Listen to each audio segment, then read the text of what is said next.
আসসালামু আলাইকুম রহমতুল্লাহি ওবরাকাতু। কেমন আছেন সবাই? আশা করি থাকুন কামনা করে আজকে নতুন ভিডিওটি আমি আরম্ভ করতেছি। তো আজকে যে বিষয় নিয়ে আলোচনা করবো সেটা হচ্ছে শয়তানি মরণবাণ। তো শয়তানি মরণবাণ কি, কেমনভাবে কাজ করে, কেন হয়, সব আপনাদের খুলে বুঝিয়ে দিব। তো শয়তানি মরণবাণের কাজ হচ্ছে শত্রুকে বান মেরে শেষ করে দেওয়া। এটা হচ্ছে প্রধান কাজ। আর শয়তানি মরণবাণ অর্থাৎ কোনো জিন জাতির শয়তান যারা আছে, প্রত্যেকটা মানুষের মধ্যে কিন্তু ভালো খারাপ আছে। যারা খারাপ তাদেরকে শয়তান আমরা আখ্যা দিয়ে থাকি। ঠিক একই রূপভাবে জিন জাতির মধ্যে যারা খারাপ জাতি, যারা উচ্ছৃঙ্খল, তাকে শয়তান বলা হয়ে থাকে। তো ওই শয়তানি মরণবাণ অর্থাৎ এই নকশাতে কাজ করলে ওই শয়তান জিনটা আপনার শত্রুর কাছে চলে যাবে এবং শত্রুকে শেষ করে দেবে। তো এই কারণে এই মরণবাণটির নাম হয়েছে শয়তানি মরণবাণ। তো শয়তানি মরণবাণটা এতটাই দ্রুত কাজ করে এবং এতটাই ভয়ানক মৃত্যু দান করে থাকে। শয়তান কিভাবে মৃত্যু দিবে এটা তো বুঝতেই পারছেন। তো তার কলিজা মলিজা পুড়ে ছারখার হয়ে যাবে, এমন অবস্থায় মৃত্যু হবে। এবং এতটা ভয়ানক যে আপনি কল্পনা করতে পারবেন না। এতটা কষ্ট পেতে পেতে ছটফট করতে করতে আপনার শত্রু আপনার চোখের সামনে মারা যাবে। তো বন্ধুরা, সম্পূর্ণ ভিডিও দেখুন, কিভাবে কাজ করবেন না করবেন সব কিছু বুঝিয়ে দেবো। ভিডিও টেনে দেখবেন না। টেনে দেখলে একটু 19-20 করলে উল্টা আপনি শত্রুকে মারার জন্য আপনি বান প্রয়োগ করবেন, উল্টা আপনার উপর বান প্রয়োগ হয়ে যেতে পারে। অতএব ভুলভান করার চেষ্টা করবেন না। সঠিকভাবে দেখেন, সঠিকভাবে বুঝেন, তারপরে কাজটি করেন। তো শত্রু যারা অতিষ্ঠ, যারা আদতীয় শত্রু, যারা অতিষ্ঠ, তারাই শুধুমাত্র এই কাজটি করবেন। ভালো মানুষকে মারার চেষ্টা করবেন না। ভালো মানুষকে মারতে গেলে কাজ করবে না। যে আপনার ক্ষতি করতেছে, জায়গা জমি থেকে শুরু করে বিভিন্ন ধরনের ঝগড়া ঝামেলা, শ্বশুর শাশুড়ি, অনেক সমস্যা করতে পারে। তো এমন সমস্যায় জীবন মরণের প্রশ্ন যখন দেওয়ালে পিঠ থেকে যায়, সেই বেঁচে থাকলে আপনার বেঁচে থাকা কঠিন হয়ে যাচ্ছে। ঠিক একইরূপভাবে ওই মতো অবস্থায় যদি পড়ে থাকেন তাহলে এই কাজটি করবেন।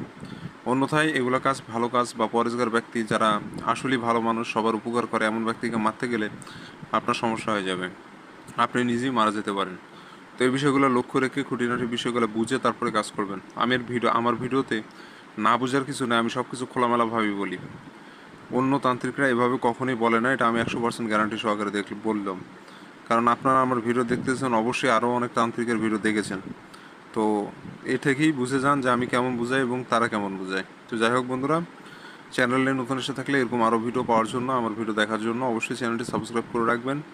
পাশে থাকা বেল আইকনে ক্লিক দিয়ে অল নোটিফিকেশন অন করবেন এবং ভিডিও ভালো লাগলে অবশ্যই লাইক দিয়ে যাবেন।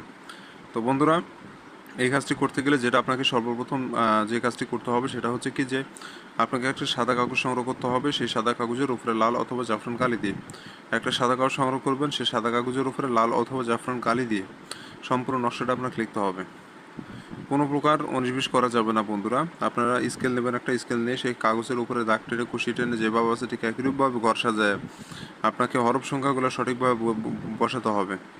কোনো মুখম 19-20 করা যাবে না, কোনো ব্যতিক্রম করা যাবে না। যেভাবে আছে নকশাটা অতীব সহজ।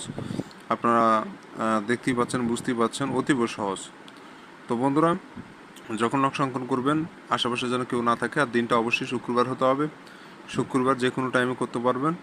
তো যখন নকশা অঙ্কন করবেন আশেপাশে যেন কেউ না থাকে, নিরিবিলি জায়গায় বসবেন, সেখানে বসে একাকি বসে নকশাটা অঙ্কন করবেন। নকশা লেখা অবস্থায় অবশ্যই অবশ্যই কারোর সাথে কথা বলা যাবে না। নকশা লেখা কমপ্লিট হয়ে যাবে, কাজ শেষ হয়ে যাবে, তখন আপনি অন্য মানুষের সাথে কথা বলেন, সমস্যা নাই। তো নকশা লেখা অবস্থায় কারোর সাথে কথা বলবে না, এতে করে নকশা লেখায় ব্যাঘাত ঘটে, এর কারণে কাজ হয় না। তো এই নকশার পিছনে যে জিনটা রয়েছে সে সবসময় চায় যে যে এই কাজটি করবে সে সঠিকভাবে করবে। ওই যখন ভুলভ্রান্তিভাবে কাজ করবেন তখন জিন কিন্তু বুঝতে পারবে না, কনফিউজড হয়ে যাবে, তখন উল্টা আপনার ক্ষতি করে দেওয়ার সম্ভাবনা রয়ে যায়। অতএব সঠিক নিয়মে সঠিকভাবে করবেন, এতে করে আপনার কোনো রিস্ক নাই, শত্রু শেষ। আশা করি বুঝতে পেরেছেন।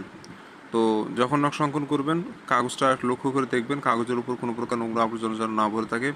ফ্রেশ চকচক সাদা কাগজের উপরে নকশা অঙ্কন করবেন। সাদা কাগজে কিন্তু অনেক টাইপের পাওয়া যায়, একটা কালচে টাইপের পাওয়া যায়, সাদাই কিন্তু একটু কালো কালো কালো ভাব আছে। আর একটা কাগজ পাওয়া যায়, এটা একেবারে ফ্রেশ চকচক সাদা কাগজ। ওই চকচক সাদা কাগজ যেটা, ওইটার উপরে আপনাকে নকশাটা লিখতে হবে। কোনো প্রকার নোংরা আবর্জনা যেন কাগজে না ভরে থাকে, পাক পবিত্র কাগজ হতে হবে। এবং আপনি যখন নকশা অঙ্কন করবেন আপনি নিজেও পাক পবিত্র থাকবেন, এই বিষয়টা লক্ষ্য রাখবেন। এবং যে জায়গায় বসে নকশা লিখবেন সে জায়গাটাও যেন পাক পবিত্র থাকে। আপনি নিরিবিলি জায়গায়, কোলাহল মুক্ত জায়গায় বসে আপনি অঙ্কন করতে পারেন। তো এই নকশাটা মূলত 5 থেকে 7 মিনিটের মধ্যে কমপ্লিট করবেন। এর বেশি সময় লাগালে আপনার কাজ করবে না। আর এই জন্য আগে বেশ কয়েকবার প্র্যাকটিস করে নেবেন। প্র্যাকটিস করে নেওয়ার পর যখন ফাইনালে আসবেন তখন আপনি 7 মিনিটের মধ্যে কমপ্লিট করে ফেলবেন। তো এটা নিয়মই যে প্রত্যেকটা নকশার একটা সময় রয়েছে, সেই সময় অনুযায়ী করতে হয়। কোনো নকশা 10 মিনিট, কোনো নকশা 5 মিনিট, কোনো নকশা 2 মিনিট এর মধ্যে করা লাগে। তো এটা 7 মিনিটের মধ্যে লিখতে হবে। আর বেশি সময় লাগালে নকশা কাজ করবে না। আশা করি বুঝতে পেরেছেন। তো এইভাবে করে সম্পূর্ণ কমপ্লিট হয়ে গেলে নকশার নিচে আপনাকে নাম দিতে হবে। প্রথমে শত্রুর নাম, তার নিচে শত্রুর পিতার নাম। প্রথমে শত্রুর নাম, তার নিচে শত্রুর পিতার নাম, পিতার নাম না জানলে তার মায়ের নাম। তো এইভাবে দিয়ে সম্পূর্ণ নকশা কমপ্লিট করে ফেলবেন। কমপ্লিট হয়ে গেলে আপনাকে যা করতে হবে সেটা হচ্ছে সূরা নাস, কুল আউযু বিরাব্বিন নাস, মালিকিন নাস, ইলাহিন নাস, মিন শাররিল ওয়াসওয়াসিল খান্নাস, আল্লাযী ইউওয়াসওয়িসু ফি সুদুরিন নাস মিনাল জিন্নাতি ওয়ান নাস একবার পড়ে ফু দিবেন আপনি নকশার উপরে। তাহলে নকশাটা প্রাণবন্ধ হয়ে যাবে, জাগ্রত হবে। এবং এই নকশাটা আপনাকে শত্রুর চলাফেরার রাস্তায় যে কোনো জায়গায় পুঁতে রাখবেন। একটা জিনিস লক্ষ্য রাখবেন, শত্রু একবার হলেও যেন ওই নকশার উপর দিয়ে যায়। একবার হলেও যেন নকশার উপর দিয়ে যায়। যখনই ওই নকশার উপর দিয়ে যাবে তখনই তার উপর বানের প্রভাব শুরু হয়ে যাবে। আর আপনি এমন জায়গায় রাখলেন সেখানে শত্রু চলাফেরিয়া করে না, তাহলে কিন্তু হবে না ভাই। আশা করি বুঝতে পেরেছেন। তো এইভাবে করে কাজটা সম্পূর্ণ করতে পারবেন। চ্যানেলে নতুন এসে থাকলে অবশ্যই চ্যানেলটি সাবস্ক্রাইব করে কমেন্টে নাম লিখবেন, অনুমতি পেয়ে যাবেন। তো চ্যানেল সাবস্ক্রাইব না করলে অনুমতি পাবেন না। আর স্ক্রিনে যে নম্বর, এটা আমার ব্যক্তিগত ইমো নম্বর।